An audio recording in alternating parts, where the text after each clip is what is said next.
Game day scoreboard back and ballin'. Joe Musso alongside Bryant McFadden as the 425 exclusive window begins to come to a close. We do have one final, and it takes us to Arizona, a team that needed every last bit that they can get because this season ain't done yet, Mac. It was on the ground that they led things here against the New England Patriots. James Conner having himself a season, had himself a day. 138 all-purpose for Conner, 2 touchdowns here. You see the second as the Patriots had no answer for the ground game of Arizona, who's back to an even 500 at 7-7. Won't say uncle just yet. AZ back in a win column, and Mac, you gave it to us last week. Kyler Murray, when he throws it 30 times, usually doesn't spell victory. This time, it certainly does. 23 of 30 for 224, and most importantly, a W. Back with the Mac. Yes, he put it in the air, but this was ground game first here for Arizona. What stood out to you about the victory today?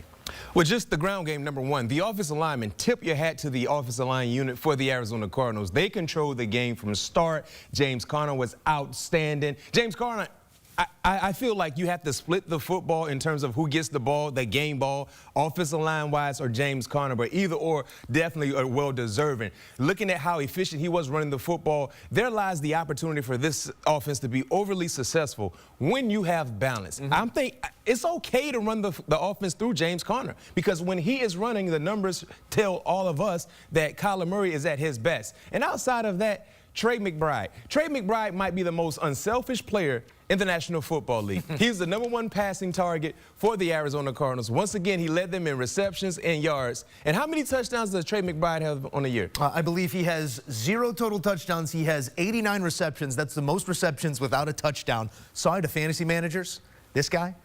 But hopefully you're in a PPR league with Trey. You still will be eating, but you would love to eat more if he gets touchdowns. But hasn't said one word. Yeah. He goes about his business the right way as the ultimate professional. And don't worry, those touchdowns will come hopefully in the near future in terms of fantasy owners and fantasy playoff leagues right now. But Trey McBride was outstanding. Their big three showed up big time. Kyler Murray, James Conner, Trey McBride. That has to be the theme in terms of wins and the ingredients for their offense when you get their big three going.